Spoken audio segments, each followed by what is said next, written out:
environment. And so I want to thank you, Banyan, for setting this up. I know Mary talked to you, and it's very important what you are doing tonight, because it is a fast-moving train. And that's why I wanted you to do it, because we are seeing the most unprecedented situation in the history of America. This is the most dangerous situation since the Civil War of keeping this nation united. And why do I say that? In the Civil War, it was just warfare. Today, you and General Flynn talked about cyber warfare. And cyber warfare is hidden. It's mystical. You don't see it coming. It happens. And all of a sudden, 138,000 votes or 150,000 votes, all of a sudden they show up. And because we're looking at computers, we assume they're all legitimate. But in this particular case, they are not legitimate.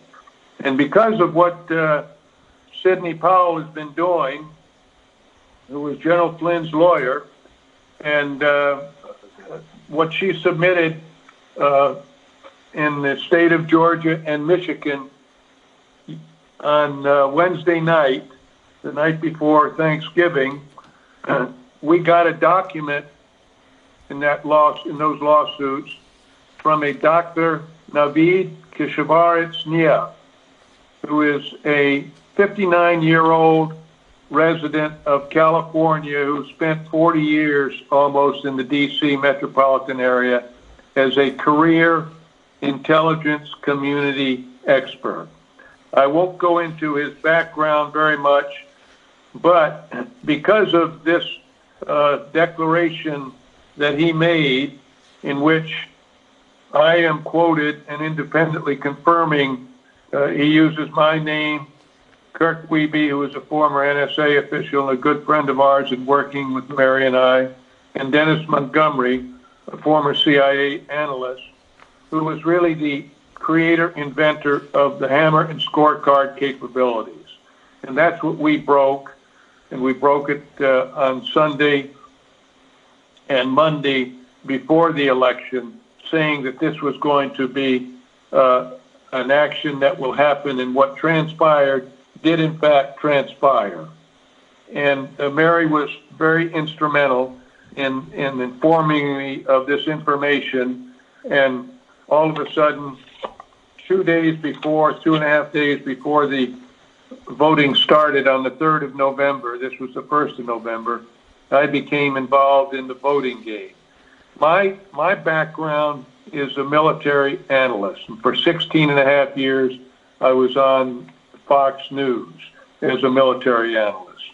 I have been the number 3 man in the Air Staff and the Air Force, and so I had a great background. But what made this so easy for me, Brandon, is I run a cloud company, an edge cloud company. I am intimately familiar with this kind of technology and what it's doing, and lived by it in my military days.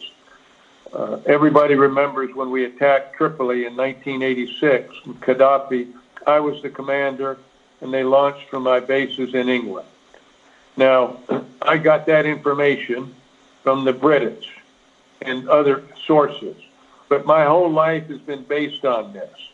And what I'm seeing now is those technologies now are used against the American people. They are trying to seize control of this nation through technology and through cyber warfare. And they have enlisted, to include Fox News, who flipped on us. They have enlisted the mainstream media and the First Amendment to try to get on their side. And General Flynn talked about the censorship, for instance, that Twitter does and determines what President Trump can say. That is ridiculous. It must stop. But because of all these assets, and they are using and misusing the Constitution of the United States, they have put us in a position that our forefathers were not aware of cyber warfare. And so when they set out in the Constitution the process of our election and going through the Electoral College, the voters meeting on 14 December, announcing who the president will be, and then going through on the 20th of November, the inauguration. That was not based upon cyber warfare. And so we have a time clock, and I bring this up to our listeners. We have a time clock, and we have to go through the legal system that was not designed to operate in the cyber world. And so we have many judges turning down and not recognizing what has happened. And so that is the challenge that we are facing. And what my point I want to get across tonight, it doesn't matter if we have locked and sealed this decision process by the 14th of December. The president should not leave office until it is adequately heard. We, the American people, will demand that these facts be analyzed and looked at. And I'm going to cover some of those facts that have made it so compelling to me that there is no question about it. And let's start with the vote count distribution in Pennsylvania, Wisconsin, Michigan, Arizona, Nevada, and Georgia are not based on normal system operation. They are caused by fraudulent electronic manipulation of the targeted voting machines. For instance, at 2:30 a.m. on the 4th of November, TV broadcasts reported that Pennsylvania, Wisconsin, Arizona, Nevada, and Georgia have decided to cease vote counting operations and will continue the following day. This unanimous decision to initially and intentionally stop counting by all 5 battleground states is highly unusual. As a matter of fact, it is unprecedented, and it demonstrates prior coordination by election officials in battleground states, those 5 states that General Flynn mentioned. And because of this big flashing light to anybody that is understands the voting process, it immediately flagged this, and we start looking at each one of those states because they didn't stop counting. All of a sudden, in Michigan, at 4 o'clock in the morning, 138,000 votes show up. All for, guess who? Biden. He was behind in all those states when they decided to cease voting. And that's where they employed the cyber warfare, the Hammer and Scorecard, plus the Dominion voting machines and the software in them. That's where they put these applications on, like your iPhone, and they got a smooth voting. Now, when the numbers started coming back in those 5 states, they were different numbers, 138,000 in Michigan, 100,000 or 90,000 in Arizona. Now this is notional, a different one in Nevada and Georgia and Pennsylvania. But the important point was they were exactly at the same percentage. This is a mathematical impossibility that this could have happened, and it means an algorithm was used. And this algorithm was designed to stay within the bounds, and when the assembled numbers were put together, it wouldn't be obvious that these numbers of votes were inserted. And so this is a huge flashing red light. And it's important that people understand with this kind of data that we're seeing. Some more numbers that are interesting. Sydney pointed out in Georgia that there are 96,000 absentee votes that were disregarded in Fulton County. They had a water leak. Pennsylvania. The state of Pennsylvania mailed out 1.8 million votes to their citizens. The state did. These are not absentee ballots. These were these ballots that have no chain of custody. Lo and behold, Brandon, 2.5 million came back. Now, someone had to have a printing press, and we're cranking them out. That is just the pure sniff test that doesn't require a genius to understand. If you mail out 1.5 and 1.8 and get 2.5 million back, something is wrong. Now, Sydney and the president, through, I believe, General Flynn, have got the Kraken organization, the 305 Military Intelligence Battalion, working with them.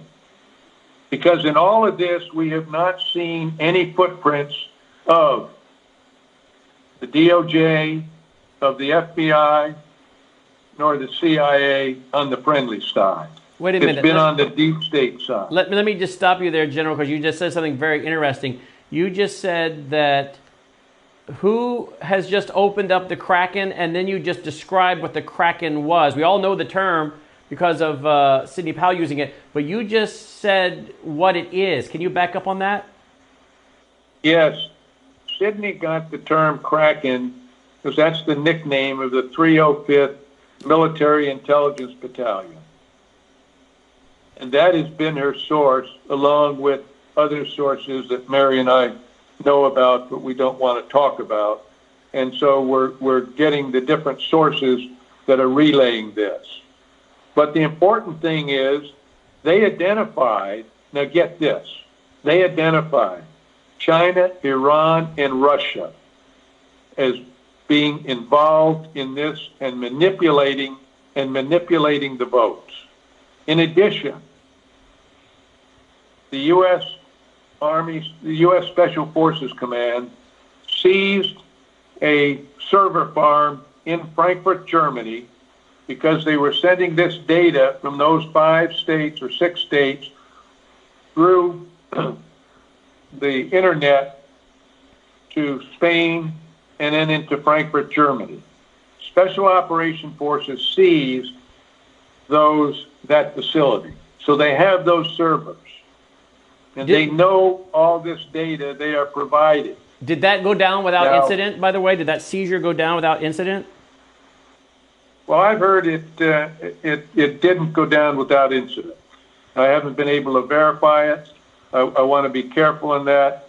It's just coming out. But I understand my initial report is that there were U.S. soldiers killed in that operation. Now, that was a CIA operation. And so that's the very worrisome thing. Did that occur because of what Mary and I and Alan were notifying on the Sunday and the Monday in different networks that this was going to happen, that they were using Hammer Scorecard, and so they decided to bounce it overseas.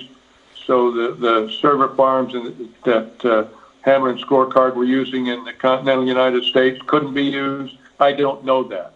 In any case, it makes it more vulnerable because when you start moving that kind of data overseas, other people look at it. But you are saying that was a CIA facility, and that was where the server was taken from by these special forces, was a CIA facility in Germany. That's correct. Frankfurt, Germany. Now, we have all this information. General Flynn, of course, people must realize, was the senior military intelligence officer in the U.S. commands of the Defense Intelligence Agency. He's a career intelligence officer, knows this stuff backwards and forwards. And from my experience in the cloud business, this was a trivial operation, relatively speaking. But the magnitude, because so many people, Brandon, were involved, so many people, like General Flynn mentioned, the Democrat person saw this, are coming forward. But what we are doing, we are competing with the Constitution and the 14 December date for the Electoral College.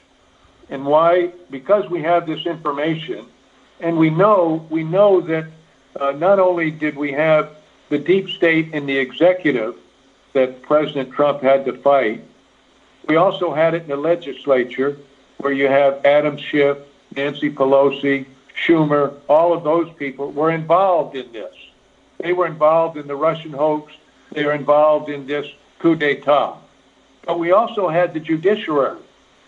And Judge Sullivan, who was General Flynn's judge, outed himself on this. And so you have the compromise there, and that's why the 305th, the Krakens, were targeted and selected, I believe, because the president could trust them. That's why Chris Miller, who is now the acting Secretary of Defense and a former Special Operations hero, that's why Chris Miller is the Secretary of Defense. What about his speech that's gone viral of him directing all Special Operations forces to answer directly to him? Well, that tells you something, doesn't it? Yes, it does. It tells you that we had to tighten up because there are people that are part of this conspiracy. This is treason, what we're talking about. Some people may just think, oh, it's just politics. Yeah, all right. So President Obama used it in 2012 to win. He and Biden used it to win Florida. So the Democrats used it during the primaries so Bernie Sanders would lose and Biden would win. You know, that's politics. You know, we've been cheating. No, it's not politics. This is treason. Benedict Arnold gave away West Point, or tried to, in the Revolutionary War. We haven't seen treason of this magnitude ever in our history. And those politicians, those people, like the head of the Chris Krebs, who's the head of the Cyber Warfare Infrastructure Security Agency. He was, until he was fired a couple of weeks ago or more by the president because this was a perfect election. He is guilty of treason. He had to be complicit, and people must understand that. You people that have done this are guilty of treason against the United States.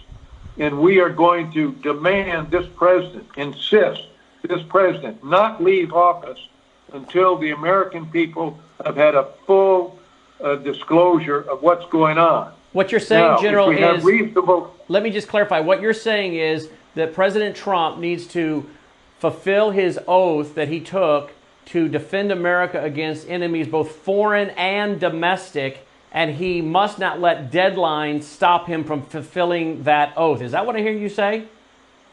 That is exactly what you heard me say, Brandon. Now, how high does the treason go? Constitution. Beg your pardon? I'm sorry, keep going, I'm sorry. The president has in his oath to the Constitution to defend the country against all enemies, foreign and domestic. And we shouldn't let a schedule that we know is so blatantly flawed that anybody can understand that with just the items I've given our listeners tonight. And when you have hundreds of thousands of votes that were falsified, and we know they're falsified. And by the way, I believe those servers are going to show that. And I believe that he is going to show that. It'll probably have to be done at the Supreme Court because you have judges like Sullivan and that are going to try to protect themselves because fingers are going to start pointing to everybody. You know, well, I didn't know this, I didn't know that. You know, they're going to use the Nuremberg trial. Well, the Fuhrer told me to do this. They're going to say, well, President Obama knew I was doing this. He told me to do it. And or Vice President Biden, or Biden was the runner here. He told me to do it. You know, they're going to point fingers. But when you have people that are driving up in cars with carloads of ballots, some not even folded, and they're driving them into these 5 or 6 battleground states, you know, they're going to talk. They don't want to be involved in treason.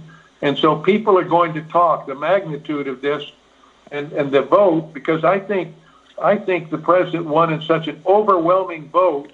Well, I know he did, that they had to do these things.